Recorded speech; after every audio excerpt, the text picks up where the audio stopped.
ये दूरियां भाई आपकी और मेरे बीच नहीं, हम तो बहुत नजदीक हैं।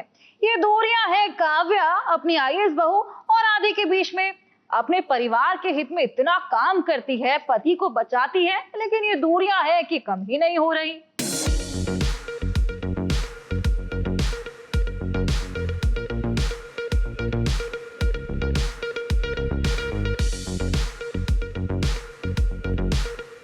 हमें मालूम था कि धोखा जरूर देंगे, तो इसलिए हमने पहले ही गलत फोटोकॉपी लगा दी।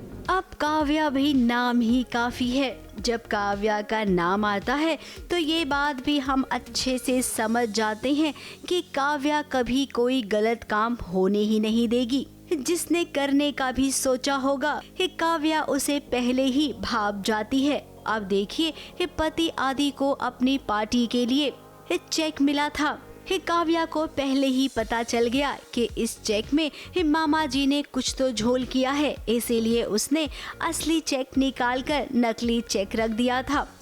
और देखिए जैसा उसने सोचा वैसा ही हुआ। मामा जी की करतूत सामने आई तो भाई दूध का दूध और पानी का पानी हो गया। बंटी मामा जो मेरे मुंह मोले मामा हैं, उन पे मुझे भरोसा था, लेकिन काव्या को ज़रा भी भरोसा नहीं था।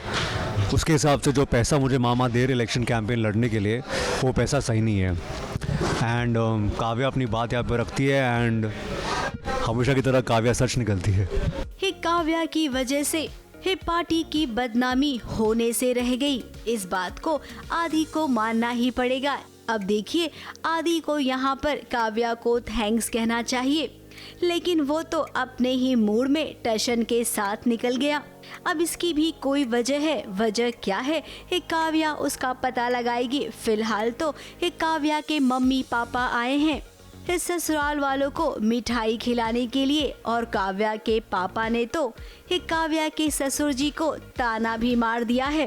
आज अगर हमारी बेटी नहीं होती तो आपके ये साहबजादे का राजनीति का सफर ठप पड़ जाता। अब नौकरी छिन गई है तो गुजर बसर करने के लिए कुछ काम तो करना पड़ेगा। तो ऐसे में काव्या के पिता ने एक दुकान ली है, उसी का मुंह मीठा कराने के लिए वो यहाँ पर आए हैं। इन शॉर्ट कहें तो जख्म पर नमक छिड़कने आए हैं। खैर सीरियल की कहानी में ये सब तो होता ही रहता है। अब मुद्दे की बात ये है कि काव्या जो हमेशा से अपनी ससुर जी की नजरों में गड़ती रहती है, क्या वो आदि के दिल में एक बार फिर से अपनी जगह बना पाएगी?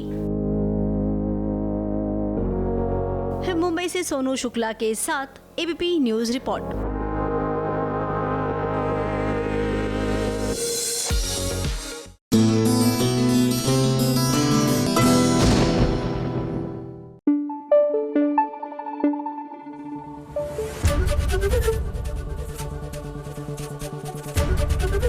एबीपी न्यूज आपको रखे आगे।